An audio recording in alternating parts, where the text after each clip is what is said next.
I'm going to briefly introduce all of our participants today, starting with Pat Brady. Pat Brady is the former chairman of the Illinois Republican Party. He's a former federal and state prosecutor. He became the chairman in 2009, and he served until 2013. As chairman during the 2010 election cycle, Chairman Brady helped elect Mark Kirk to the U.S. Senate, 5 new members of Congress, 2 Illinois constitutional officers, and led Republican victories in numerous down-ballot races. You can hear Pat Brady every Thursday and any other day that WGN Radio wants him on in the morning. And after his resignation with the Republican Party, he formed Next Generation Public Strategies, a Midwestern-based government affairs and media relations firm. Our next participant, Pat Brady,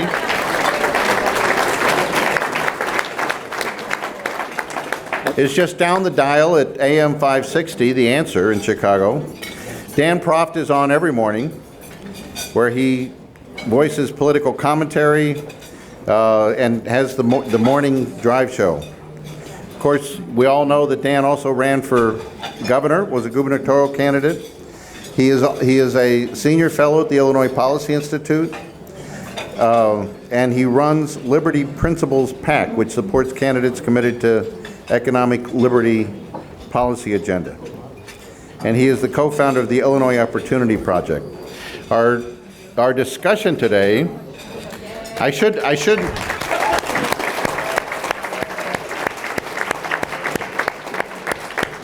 mention at our outset that our discussion is going to follow Marquess of Queensberry rules. There will be no mandatory 8 count after a knockdown.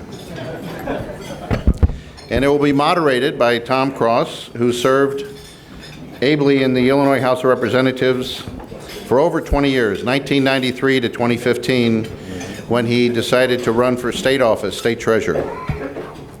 Tom was the leader of the Republican leader in the Illinois House of Representatives before he ran for statewide office.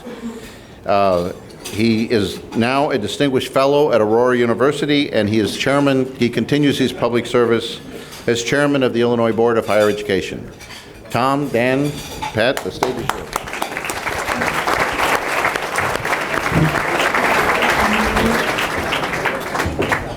Well, good afternoon. Can you hear in the back?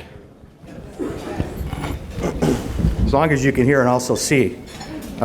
So a number of years ago, I was here at the request of Jay Doherty, and he's become my good friend. I was in the House at the time, and in the leadership role. And at the time, we had Governor Blagojevich.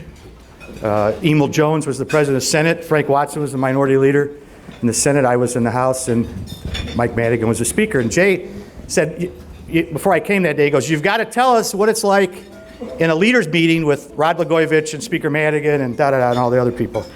Thought long and hard about it. And it hit me as I was driving into the City Club that day that there was only one way the only analogy I could think of was, and some of you were here, so you've heard this, reminded me of when I was growing up. My mom and dad are both from Alabama. We moved to Chicago in 1966, West Pullman. My mom's parents were still in Birmingham, Alabama. My dad's in Gadsden, Alabama. And we drove in the family station wagon to Alabama, and you can imagine how much fun that was in the back of a station wagon on I-65 that, by the way, was not completed all the way. We got to about Gary, and the games began. And you all remember this. If you were in any car with your brothers or sisters, he looked at me, he touched me, he crossed the line. And that's kind of how it was in those leader meetings. And it was like, you can imagine Frank Watson leaning over and hitting Rod Blagojevich in the head and messing up his hair. And he'd be saying, "Emil, take care of that." So one of the great things about those trips to Alabama, it was so bad for my dad. We would stop at Shoney's or Jerry's, whatever they were called. And, we'd do this in a day. My mom would be in the front seat. My dad drove the whole time. He would get to Shoney's, and sit down, and he would order a chocolate milkshake. I thought, that sounds really good. He would take that milkshake, though, and not drink it, and he would just put it on his forehead for like 3 minutes. I'm like, what the heck are you doing? And it occurred to me that he probably didn't enjoy that ride. So I mentioned the story because it was fun that time, and I think maybe there's some analogies today. I think if these two fellas, my friends, were in a back seat of a car, you'd probably have Dan in the right seat on the back, Pat on the left. And I think one of the questions for us today as we start this discussion, is there a center seat anymore? And is there a center seat for the Republican Party? And so what we're going to do today is we're going to start out with just an overview from both of them, both Dan and Pat, who are very passionate about where they stand, and I both very, very bright individuals, as you know, and tell us where they think, we're past the primary. There's a contentious primary for both parties. We've had our organizational meetings. We're now 6 months out from the gubernatorial race and other statewide races, and of course, House and Senate races. And the question I'm going to ask both of them to get started, and I've said to them, take 5 to 7 minutes on where do you think the Republican Party's going in the next 6 months? What are our outlooks for the gubernatorial race and those other races that I mentioned? And maybe beyond, where are we going as a party? We're going to focus primarily on the state, but of course, it's inevitable we'll probably have some discussion about the national party as well. So, Pat, Brady, why don't you get started, and what's your vision, and what do you think, how does it look for the Republican Party as we move forward going into the election this fall? The short answer is good. But first of all, I want to thank everybody for being here today, because to me that shows a lot of faces out there. I probably know everyone here, as Dan does. Appreciate your concern for the Republican Party and your concern for the state. This is probably the largest group of Republicans downtown since Lincoln received his nomination in 1860. So thank you, and because this is what it's all about. But I also want to take just 1 second as a personal point of privilege to point out my kids back there, 3 of the 4, Patrick, Kelly, and Grace. They're all, thanks. Kelly's a political science major at San Diego State. Patrick's going to NY next year to major in political science. Maeve is at Indiana University in international relations, and Grace wants to be an FBI agent only so she can get a gun. And your mother's very proud of you, as am I, and thanks for being here, and thanks for being so engaged. But to answer your question, Tom, I think the future of the party in nationally in Illinois is a lot better than I thought it was going to be 6 months ago. But the reality is, the only way we win nationally and the only way we win in Illinois is if we're unified. And I can give you examples. In 2008, when Barack Obama won, and I was down here at the McCain campaign, and there were 200,000 people screaming for Barack Obama, the guy who had 76 days in the Senate before he became president, and this was going to be the greatest thing in the world. A lot of Republicans got unified, not because of that fact, but because of the policies. Obamacare, cash for clunkers, that stupid beer summit, all the nonsense that the Obama liberal agenda put on us. And in 2008, we became very unified as Republicans, and look what's happened since then. We've won 960 legislative seats throughout the United States of America. We drew the maps in a lot of these states in the United States. We picked up 12 governorships, and here in Illinois in 2010, Mark Kirk won Barack Obama's seat against Alexei Giannoulis, and a lot of people said he was a weak candidate. Alexei was not a weak candidate. He was actually an excellent candidate. He was very popular with the Democrats. He was the heir apparent to Barack Obama at the time. And so we've had big years when we are unified. Give me another example. In 2006, remember the Peter Roskam race? Everybody thought Peter Roskam was going to lose. That was the worst year for Republicans in my lifetime. I remember walking in the Kane County Swedish Days thing, and they have an elephant, or not an elephant, they have an elephant, excuse me, the elephant was out there, and you could tell in the crowd that everybody in the crowd hated the Republican Party at that time. It was the Iraq War, it was a bad economy, it was a terrible time. We had a disastrous election, but the Republicans in the state of Illinois united behind Peter Roskam to beat David Axelrod and Rahm Emanuel when they tried to put Tammy Duckworth in that seat. And the same thing happened here in 2010, as I just mentioned, in Illinois, when Mark Kirk won. I think we picked up 9 seats in the House. Bill Brady, and I remember in that primary, I think this is a good example of what we're dealing with. Now, Kirk, what was the 196 votes between you and Bill Brady? After that primary, Bill Brady and I grew up together, very good friends, and have been friends since we were basically born. I did not support Bill Brady. I supported Kirk Dillard. We lost by 196 votes, but never during the course of that, wasn't even a recount, but the course they figured out who our nominee was going to be, did you hear a bad word between Bill or Senator Dillard? The party was unified. We came close in 2010 in the governor's race. We're paying for it now. But we were unified, so we won. 2014, we're unified behind Governor Rauner, unified as a party, and we win. The first time a Republican has won in the state previously held by a presidential, where the president came from, since 1892. Don't underestimate the impact of that victory for almost 4 years ago. He won by 5 points against Pat Quinn, a guy that's on the ballot every year in a very, very difficult state to win. The point is, when we're unified, we win. In 2016, we picked up seats in the House and in the Senate, 6 seats in total, because we were unified behind those candidates. This is in a year when we had Donald Trump at the top of the ticket. Donald Trump lost this state by 1 million votes, and we still picked up 6 seats in the legislature because we were united and unified behind our candidates. So I'm not sure, are you done?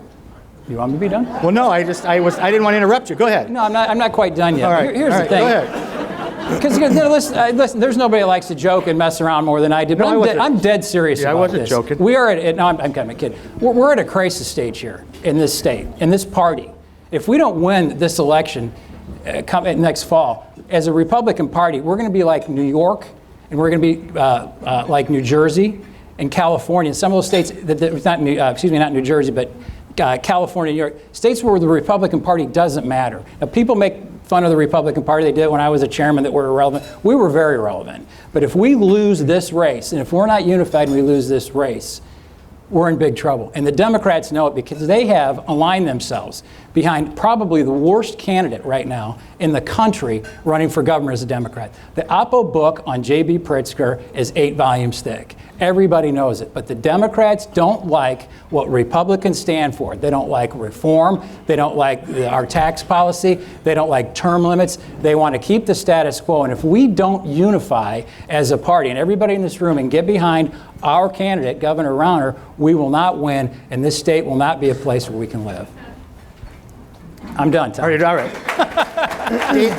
Dan, let me just throw one thing in there to kind of, not to piggyback, but as we also move into this year, the importance of this election, I think, is as Pat said, is huge, but you also have redistricting coming up, as you well know, redrawing district lines, so I think it adds a little bit more to the discussion. So where do you see the party going in the next 6 months for all the things that I articulated earlier? Well, it's interesting. I mean, Pat brings up the progress that was made during Obama's 8 years at the state level. Republicans control supermajority of governor's mansions, supermajority of state legislatures. Certainly true in the Midwest. I mean, except Illinois. And so a little bit of a history lesson here, because for 50 years, the Republican Party in this state has said the way we beat them is join them.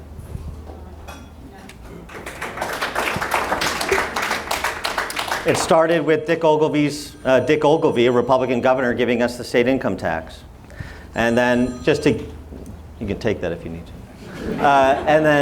And then in the 80s, when the Reagan Revolution was visited upon the country, 40 states in 80, 49 states in 84, the Reagan Revolution didn't come to Illinois because Jim Thompson and the Republican center of gravity during the 80s under Jim Thompson was a big government deal-making, distribute the spoils of war party. And frankly, under Governor Edgar, even though he was a teetotaler and more personally disciplined, he was an extension of what we had in the 80s. He was a caretaker who gave us terrible public policies, for example, tax increase, for example, the pension ramp. Then George Ryan. How did that work out? And then after George Ryan's demise, 15 years about in the wilderness until Bruce Rauner came along. But meanwhile, the entire time, we're in the minority in the House, the super minority through much of it, minus that 2-year interregnum, 95 to 97. By the way, I was on House Republican staff under Lee Daniels during that time, so I know a little bit about what I'm talking about. I'm not just kind of a philosopher on the sidelines. I've been an activist. I've been in the meetings. I'm a participant. So then, George Ryan, terrible candidates for statewide office. Judy Bartopink in 2006 gets 39% of the vote against an incumbent governor who's under federal investigation at the time. And then we missed the opportunity, as Pat mentioned, to elect Bill Brady against the feckless Pat Quinn. And then Bruce Rauner comes over the top with money in 2014 against the most unpopular governor in the country at the time, and he wins, and great. Now we have an opportunity to follow the model, and this is what the governor said he would do, follow the model that was set by Mitch Daniels in Indiana, by Scott Walker in Wisconsin, by Rick Snyder in Michigan. Well, that obviously didn't happen. And so the paeans to unity, when always come after the party has done the bidding of the other side. That's been the history for the last 50 years. Now it's time to unify, and you'll note that the unity is always around a cult of personality. It's always around this candidate or that candidate. There's never a conversation, much less the establishment of an agreement as to what it is we're unifying around, except this individual for this election cycle. And then no matter what that individual does when in office, that we unify around him again, or we unify around somebody else that we've determined should be the nominee or the leader, regardless of what they say they are going to do, regardless of what they actually do when given the opportunity. And that's why we're the super minority party in this state. And that's why we're trending, Pat's right about this, we're trending towards California, where the Republican Party is a legal fiction. You think we have one-party rule now, just wait the way this is going. And it's because the Republican Party, to borrow a Goldwaterism, offers an echo to what the Chicago Democrats have done. The joke that he started with, this is the greatest gathering of Republicans in Chicago since Lincoln got the nomination. Yeah, it's funny because it's rooted in truth. And that's a failure of the Republican Party for the last 50 years to compete in Chicago. We pretend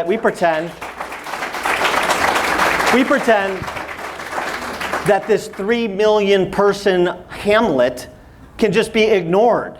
And we can just run against it in the suburbs and downstate. We have a mayor running for his third term who's about as popular as Lyme disease, and we can't find a center-right candidate to run in 2011 against him, in 2015 against him, or now in 2019 against him. But we can be completely asleep at the switch while a frackin' Nazi is nominated for the 5th Congressional District to run against Dan Lipinski. That is another failure of the Republican Party. I don't care how you cut it. I don't care how many nice op-eds you get from Richard Porter in the Tribune about how much we like Jews. It is obscene to have Art Jones represent our party and for any office. It's because we're asleep at the switch, because we care about whoever has money right now, because we care about whose ever flag we have to rally around right now, and that's it. And there's no thinking, much less conversation, about elections as the means to policy ends. And oh, by the way, just to establish my bona fides for 1 minute, because I get criticism from both sides, and that's fine. I'm in the arena. It comes with the territory. But it's not like I'm some purist. I've gotten criticized from conservatives throughout the years for the candidates I've chosen, the choices I've made. I ran Beth Colson's re-election 3 times. Beth Colson was one of the most moderate members of the House, but she never had a Republican primary. And my philosophy was in Glenview and Northbrook, somebody with an 100% rating with the NFIB was better than a Madigan roll call vote, even if I disagree with her on a range of issues. So I supported Beth Colson. With my PAC, because you're going to hear, I'm sure, that, but it's endless purity tests, and Proft only supports people who are like Proft or Tillman. It's nonsense. We've supported good candidates who disagree with us on a range of issues. Jonathan Grieberg, when he ran against Elaine Neckwitz on the North Shore, he was for civil unions. I'm not. He was pro-choice. Ari Friedman is a great candidate, Navy chopper pilot and a pediatrician, ran against Julie Morrison. He's pro-choice. He was for civil unions. I'm not. Bob Kelnicki, when he ran out Roger Clare's way against Natalie Manley for civil unions. So this idea that it's endlessly purity test is bunk. What it is, though, is a demand that there is something substantive that transcends any single individual and any single election cycle that unites the Republican Party to do something important if, God forbid, the people of this state ever gave us the reins of power. Why don't? So Let me answer that. And I've heard that speech a million times before. No, you haven't. Yes, I have. And the last time I heard it, it was the same stuff, and it's not a purity test, and anger and spitting venom and talking about how screwed up the party is and how terrible we all are and blah, blah, blah, blah, blah, blah, blah. But the reality is, Dan, and listen, everybody likes to listen to you, the people that listen to you on the radio, a lot less than they do on WGN, by the way. But the point is, all right, I'm just kidding. The point is, you've won nothing of significance. You've never flipped a seat. When you ran, you got 7%. You got creamed in the last cycle. In 16, when you were playing ball with the rest of us, you had a great year. The point is, this is all good stuff. And you and I, this is not Bennett. We can have a debate, but I want to win elections. And you don't so win do I. Well, the Right, so rhetoric do I, like and that I doesn't have. win And elections. so let me answer Wait, hold on one second. one of your Hold on one 14 second. charges. Dan, hold on one second. Let me ask. Let's try to move forward in this discussion. And I realize there's history here, but let's see if we can. What I'd like to know from either one of you or both of you, what's a winning coalition for a Republican in the state of Illinois? And include in there what's a message for the Republican Party, and how do we be successful either in this election or in the next few elections as a party? How do we come together, forgetting the past? We can learn from the past, but how do we move forward and be successful? What's the formula? Either one of you or both of you. Dan, you go first. Yeah, the formula is simple. Pick your head up and look around. It's all around us. Okay, what? The Walker, Daniels, to some extent Snyder model of governance. It's a conservative reform path. It is free minds, free markets, and a free society. It is to defend people who are culturally ridiculed by the Marxist left, and is to advance the interests of entrepreneurs and job creators and productive people, while also maintaining the responsibility government has to the truly in need, like the developmentally disabled in the state, which we also do a terrible job of. Oh, by the way, despite all the high-minded talk from the members of the political class of both parties. It's not that complicated, but when you open with surrender, which is what the Republican caucuses have done for the last 4 years, including the governor, it's difficult to chart that path, and it's difficult to offer a distinction to the other side. And oh, by the way, since we're talking about these races and winning elections, and that's what Pat wants to do and I don't, let's see, 6 of 8 primaries in 14, 9 of 10 primaries in 16.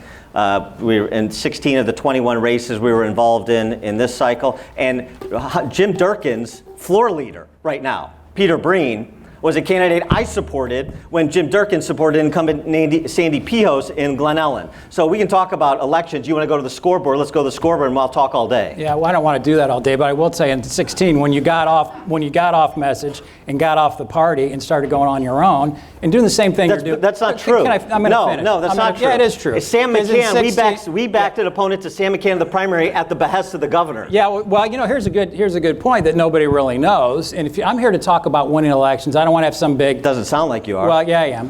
Have some big debate about Dan in the big words and all the. Can't understand half the stuff you say. But the point is, I can see the point. The point is, yeah, I know you're a genius. In 16, this is what Dan and Tillman and the rest of his crew that criticizes Republicans, criticizes Governor Rauner's very, very detailed agenda, which he didn't surrender on anything. If there's anything probably Governor Rauner did wrong, he didn't surrender. Hey, let me finish.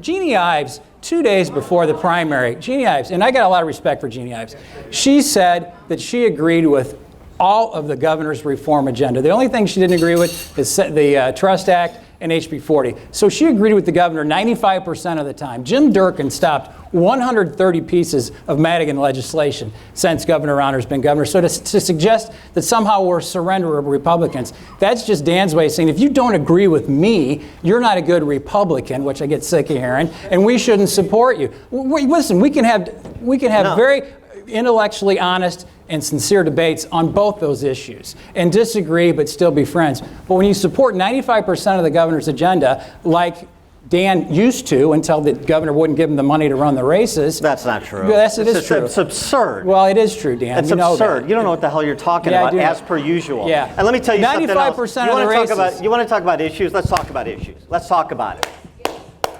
You're wrong about Jeannie Ives as you're wrong about everything else because you don't do your homework. You just bloviate with Steve Cochran to a bunch of octogenarians on WGN. So go pound sand. 6 of 73 legislative Republicans. 6 of 73 voted with the governor for sanctuary state. 6 of 73 legislative Republicans, Jeannie Ives not one of them, voted for his transgender bathroom bill. 0 of 73 legislative Republicans voted for forced taxpayer funding of abortion all 9 months of pregnancy. 0. Only 27 of 73 legislative Republicans voted for the Exelon bailout, $2.5 billion bailout, where Pat was lobbying for Exelon. Jeannie Ives voted against it, Ronner signed it. So it's about cultural issues, it's also about economic issues. And I guess those 67 to 73 of the 73 legislative Republicans, they need to be drummed out of the party too, Pat, because they weren't with the governor and they weren't with you on those issues. No, I just think that the Republicans need to quit listening to this. I don't know what you're so angry about. Really? The numbers really, are the numbers. Because I'm sick of my party surrendering to the other side. I'm sick of this state being the laughing stock in the country. I'm sorry you're not upset about it. I am upset, but you know, we're all on the same team, and the anger. I'm not on your team. You want me out of the party. No, I don't. I just want you to quit running campaigns because you're not very good at it. Right. And wasting money. Right. That's the point. All right, hold on. We could go round and round and round again. That's all you've got. Let's go chapter and verse, buddy. All right, hold on. Chapter and verse. For 20 years. We got about. We're going to have to, narrow the answers. I'm just going to start. But look, and then I'm going to run down a number of questions I have. You both are passionate about where you are. And we have a number of people in this party that follow and believe in what you're saying, Dan. And a good number of people feel the same way about where you are, Pat. How do we, without going back in history, how do we, moving forward, unify somehow this division so we can elect, whether it's Bruce Rauner, Darlene Sanger, House seats, Senate seats, etc.? How do we come together in some way to be successful? Pat? Now watch Dan's head explode here. We have. The only one that's not on board is Dan.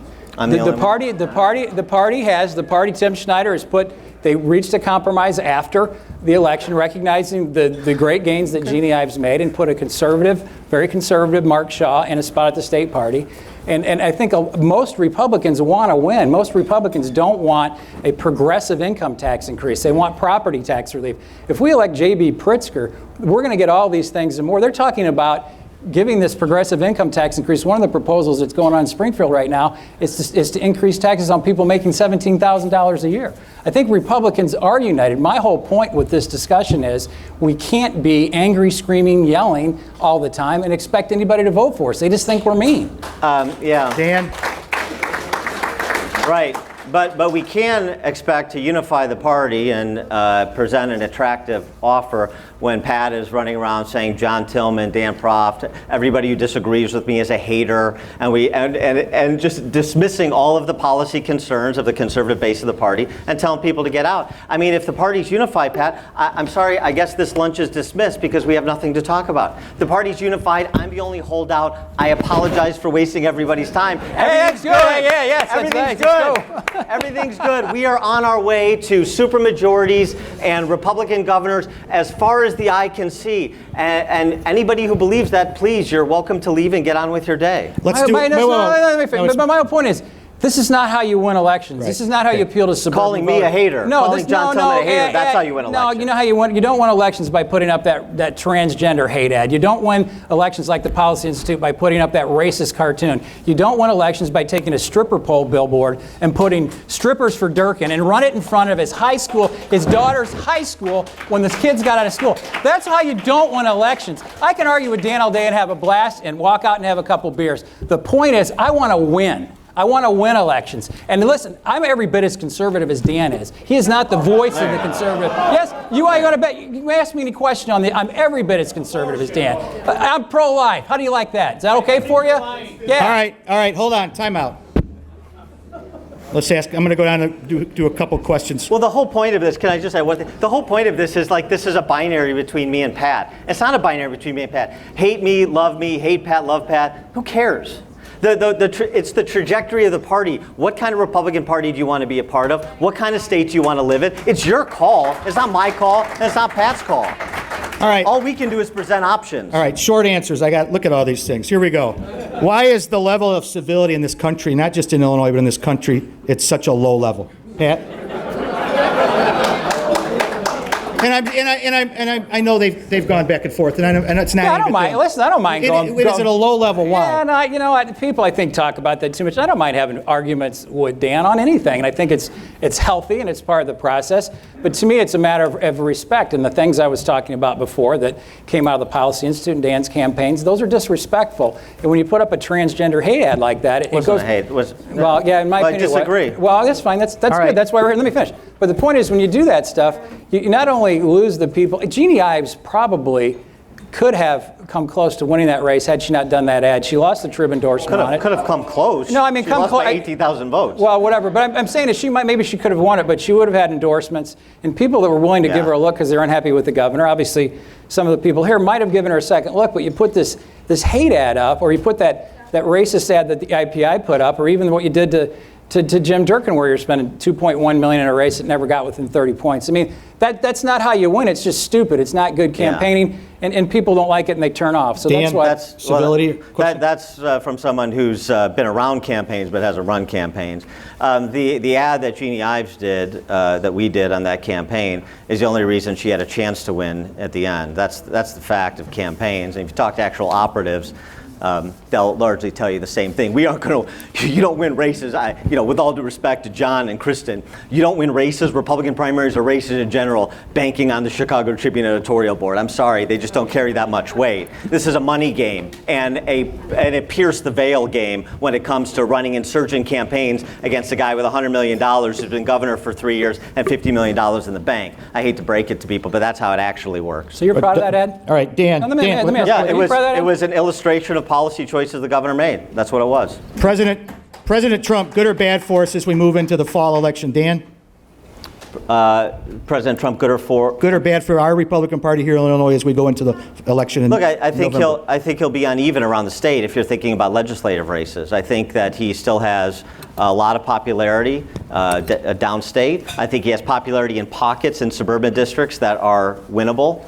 So it's going to be something where you've got to localize these races, nationalize them to some extent about the prospect of a Nancy Pelosi takeover, the way that Democrats were able to do to us in '96 when they took away the majority by nationalizing or by localizing Newt Gingrich and making some of these legislative races national races. That's one option that we have. So I think it's really mixed, but I don't think you run from Trump. I think you say, look, he's the President of the United States, as a member of the General Assembly, just as a statewide elected official. We need to do everything we can to work with the President to derive the benefits to Illinois from the federal government. And then you pivot and you talk about races that are local here, like property taxes. Pat Brady?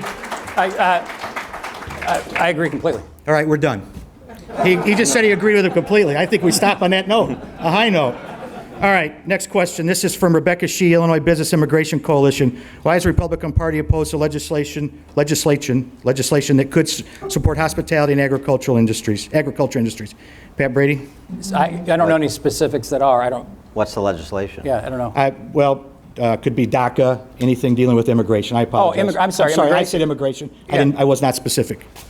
Just immigration in general, Pat, if you want to seem to have some division in our party. That's another one of these issues that I think the far right of the party gets it wrong and costs us elections because they just take and the president with the wall. I mean, my two greatest idols as elected officials and thought leaders were Ronald Reagan and Jack Kemp, who both took would be seen by the right, liberal positions on immigration. I worked the border when I was in the U.S. Attorney's Office in San Diego, and it's a problem, but we need to secure the border. We have 16 million people here that we don't have 16 million pair of handcuffs.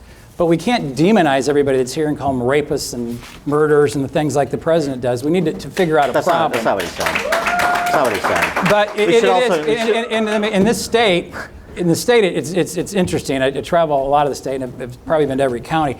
Downstate, the immigration issue is really, really big because that's becoming an economic blight down there as you go further from south to north. And it's a big, big issue down there. But I think the tone that the Republicans need to set is, hey, we get it, we have a problem, we want to fix it, but we're not going to be mean-spirited about it and take kids that have been, we're just by virtue of being born here, we're going to throw them back or do something bad to them. But there's some people in the room that have worked on the issue, and I think if we strike the right balance, we win more votes that way. Well, we shouldn't. Yeah, one of the things we shouldn't do as Republicans, is repeat the left's talking points, mischaracterizing what guys on our side say.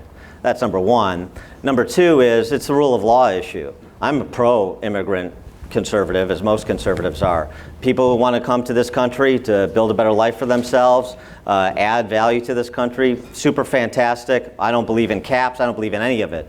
I also don't believe in the welfare state. So there's the rub, and there's where you have to drive a compromise. But so a deal on DACA, the president came over the top on Democrats for a deal on DACA. I'll see your 800,000 and I'll raise it to 1.8 million. But you got to do something on border security. The left doesn't want to do border security, and you still have some never Trump Republicans like Pat running around denigrating the president. It's ridiculous. We can be a pro-immigration party as well as a rule of law party. The two are not mutually exclusive. One of the next, one of the other big races besides the governor, not that they're all important, is the AG race. New candidate on the Republican side, Erica Harold. Thoughts on that race, Pat Brady? I spent a lot of time with Erica Harold, and I was a prosecutor myself for 10 years, and she might be the finest candidate I've ever seen. She is Harvard-educated, African-American, who went to the University of Illinois, got a scholarship to go to Harvard because she became Miss USA. I took her to a big event out in Kane County a couple months ago, and it was just amazing to watch her, the poise and maturity. I've known her for a while because she ran downstate 2 or 3 cycles ago. And to see people figure out who she was, and she's truly got star power, not just in the way she looks, but the way she carries herself, and then people figure out that she's the former Miss USA. And she handles it so well. She's so mature, so poised, and she's the most thoughtful candidate I've ever seen.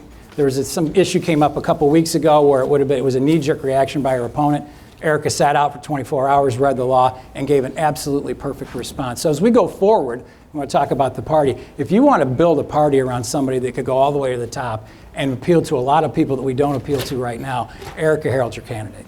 Dan? Yeah, I've actually known Erica since the 2002 gubernatorial campaign of Pat O'Malley, where she was an intern when I was the comm director.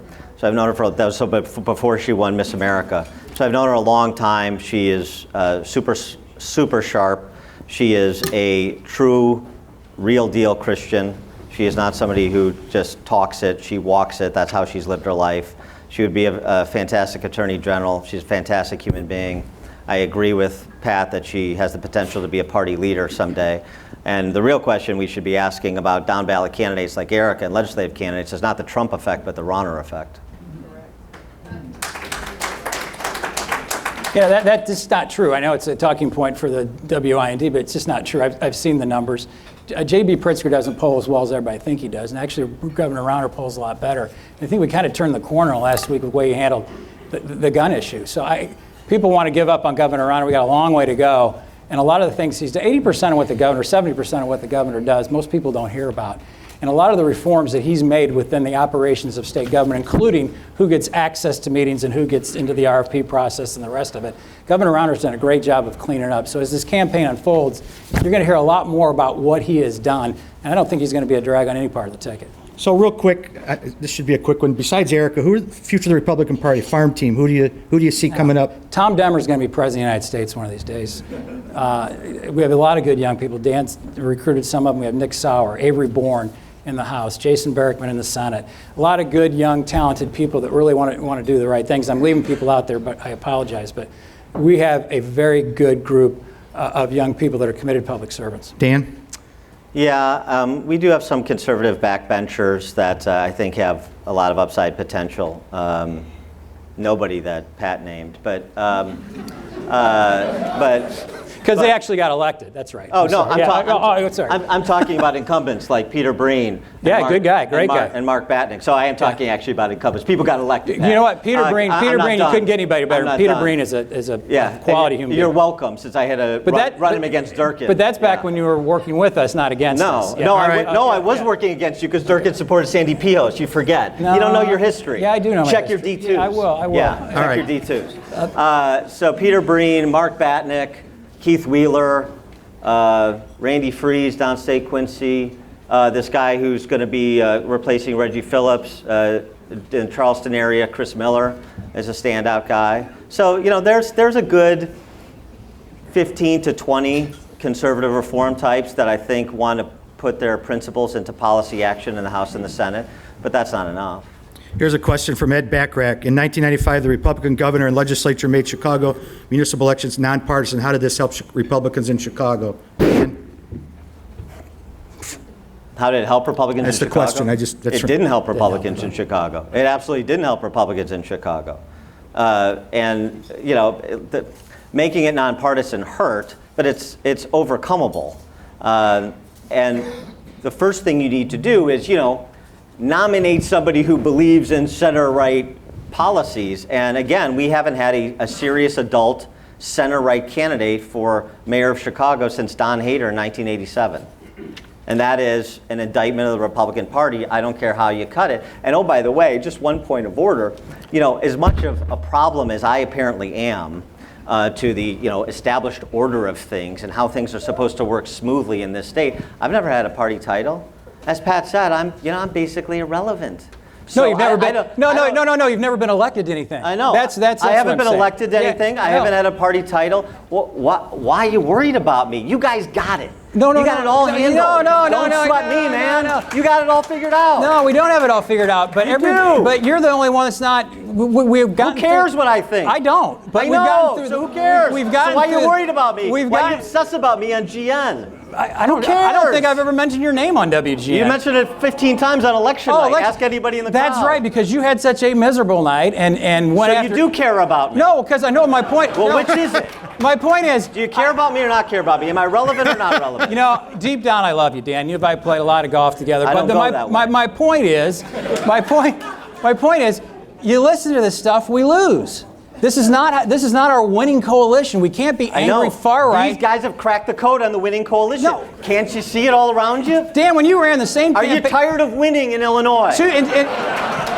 In 2010, you did this. I heard the same message downstate. You got last place with the angry far. This state in the city of Chicago, you can't. A center-right candidate's not going to win. It's not a center-right state. It's a center state at best. So you got to be smarter than the talking points. So we need to recruit your buddy Tom Dart to run as a Republican.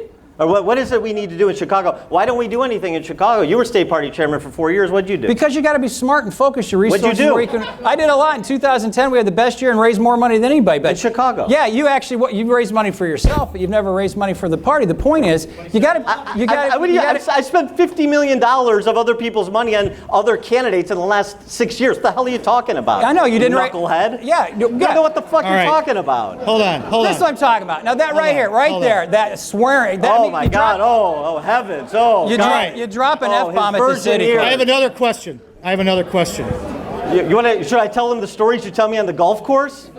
Or are we just going to pretend one Pat Brady in public and another? Let's go with this question. Hold on. You got to get anger, man. I'll grab a drink with you. Let's take it down a notch. All right, hold on. Not. Hold on. Let's take it outside. Here's How about that? Hey, I think we have about one or two more questions, right?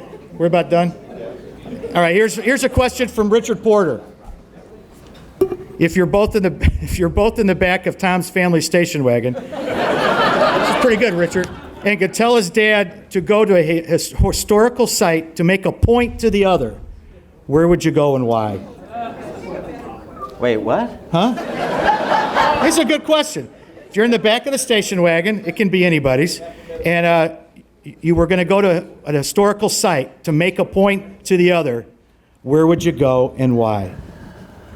You guys want a couple seconds? No, I'd drive him to Washington, D.C., and I'd do it at night, and I'd put him in front of the Lincoln Memorial, and I'd have him read the Gettysburg Address, and I'd have him read Lincoln's second inauguration. That pretty much, the Gettysburg Address is the best speech ever written. Every word means something. If you care about the country, if you care about the Republican Party, if you care about anything, if you read that address, you can't be taken by just every word and how important it is. Good answer. Are we done? I'd take him to the Lincoln Library in Springfield before we have to sell it. And I would point him actually to a address that's much less known, but just as important as the Gettysburg Address, and that's the address that Lincoln gave at Cooper's Union, where he made the case to take the country to war over slavery. That's one of the most important addresses because the point that he made is you have to understand what the South wants. Don't believe the lie that the South will let us be non-slave while they're slave. Just leave us alone, the South says, but that's not true. The South will not stop until they take us over and make us slave states. The South will not stop until they get us to say what we believe to be morally evil is morally correct. They will never stop. And for some reason, we don't understand in this party, particularly in this state, that the left will never stop until they conquer us. You know, and that's great. The thing about all this discussion of the rancor and whatever, we're all big people, we can handle it. But, you know, the Republican Party in Illinois traces directly to Abraham Lincoln. We can do better. We should be the party that wants to do good things and help people and not be angry people. We want to be people that help people have a good message and live according to our ideals. But I think we need to look more to Lincoln and Reagan than we do to the Sean Hannity show. I mean, I think that's where we are in this country, and that's where the party is going. I think we also need to look to the party platform, and if this is going to be an expression of the principles and the policies that we believe in and will advance, then we either hew to them or change them. But stop lying to ourselves and lying to other people when we don't abide our own statement of principles. That's a big problem too. In terms of helping people, again, the greatest failure in Illinois has nothing to do with tax and spend policy. It has to do with the fact there are 22,000 families on the PUNS list. Urgent need of services for developmentally disabled person. And Republican governors and Democrat legislators and Democrat governors and Republican legislators have all failed those families who truly need state services through no fault of their own. That's how barbaric Illinois has become. That's what a disgrace it is. It's an indictment of both parties. And nobody who's won an election gets away without culpability for it. Hey, I completely agree. I completely agree. But do you think it's going to be any better with J.B. Pritzker? Do you really think giving Mike Madigan the complete keys to the kingdom is going to be better? We can have policy debates all day long. I want to win the election, and we don't win the election unless everybody in this room, whether you like me or like Dan or hate Dan, gets together to win this. Otherwise, it's going to be J.B. Pritzker, and it's going to be tax increases. None of the stuff, Dan, that you care about, that I care about, is going to get done. He's going to pay lip service to all these issues. No pension reform, no tax relief. None of the 44 things the governor ran on are going to get done. We need to be unified. That's how we Three quick questions. Why don't we have a Republican candidate for mayor in the city of Chicago? From either kind of wing, if you will. Well, I mean, because sensible people look at this and say, well, if I were to even consider this, I'm a successful person in the city of Chicago. If I were even to consider this, what kind of support is available? What is the point of this? I don't see any infrastructure. I don't see any interest. I don't see any path. So why would a sensible person who has other options in their life do that? Failure of the Republican Party. We need good people to step up, but when they do step up, there needs to be somebody there that's going to help them. And the Republican Party abdicated the city of Chicago a long time ago, much to our detriment, and we continue to suffer from that abdication. But you have to restart, I guess. Right. Well, so you have but that's to build wrong. It's easy to say it's great that Dan could have been mayor, but the reality is he could never have won. You just can't win. What are you talking about? I'm not talking about you told everybody for 2 years or 3 years you're going to run for mayor. The reality is we're not going to win with a candidate, a far-right candidate as mayor. It's not going to happen. I'm not running for mayor. I know, but you intimate that to everybody. Like, why would a guy like me do it when I don't have support? You couldn't do it because you couldn't win. Let's be realistic. If we want to be smart about it, I cannot win the mayorship of Chicago. Right. But somebody else could. You lead people on like, why would a guy like me? Sure, Dan. The point is, we need to rebuild the township structures. When we really started getting in trouble 20 years ago with the party, we lost the township structures. That's why we lost so much influence in Cook County. The city, don't waste your time where you can't win. All right. Well, okay. Well, but that's the attitude where we got swept out of the south suburbs in 1996, and I was there. We never returned. We got swept out of the North Shore in the late 80s to the mid 90s. We never returned. I was there. So this kind of the other side is an aggressor and is pushing, like oil spill technique, pushing out to its outer edges to continue to expand its empire. That's how they got Jack Franks for 15 years in McHenry County. That's how they have Pat Brady's good friend, Tom Cullerton, in eastern DuPage County, where it should be Republican. So if we just continue to say, if you defeat us, then we'll cede the territory to you, that's how you shrink to this position we are now, where you have no margin for error to try to get to a majority. Two quick questions. It's just not smart. Two quick questions. I mean, Paul Ryan's was in last week, and their strategy is concentrate nationally on the elections you can win. And it's great. They're great sound bites. It's just not smart. And if you got limited resources, you put them where you can win. This isn't a one election cycle proposition, obviously. All right, but two if questions. we never start to build the infrastructure that could bear fruit 2 and 3 cycles We down have the two road. quick questions and we're done. This should take one answer, one word from both of you. What state with a similar population and demographic makeup, this is from Alexander Brunk, can you point to where the state Republican Party has been successful recently in both winning elections and enacting policies? What can we learn from? What state? We're not going to ask the next question. Massachusetts and Delaware. Dan? Florida. No, that's not a blue state. No, he said what state that's demographically like Illinois. I said, yes, similar population, in terms of demographic. population size, racial, ethnic diversity. Florida. Oh, and by the way, they have no income taxes, still have lower property taxes than us. Last Not sure on question. the Last demographics. question from Tom Donovan. You kind of hit on this on the impact of Trump, but his question is a little different. I think it's a good one. President Trump is getting more popular every day in spite of media opposition. Why don't Republicans get behind him and get together? This is Tom Donovan's final question. I think Republicans do get behind him when he does. My issues with Trump was he wasn't a conservative, and he ran the platform he ran on, the isolationism, the tariffs and all thing he ran for president. He just wasn't a conservative. He's done some things I think actually great. The tax reform bill, the position that Pompeo just put out on Iran. I think I like the way he's handled North Korea, the regulatory rollbacks. He's done a lot of things, and I think we should get behind him for that. But there are other things. And he's his own worst enemy. They get in the way, and then they hurt the rest of the party down ticket. But I think a lot of Republicans, including me, who I was not a never Trumper, I just didn't like the guy at the time the convention came around. I got on board. And we need to support him for those things that are within our conservative bandwidth. But when he ran, he was not a conservative. Dan? That's fascinating. So President Trump can be criticized when he veers from conservative policy positions, but Ronner cannot. This is so interesting.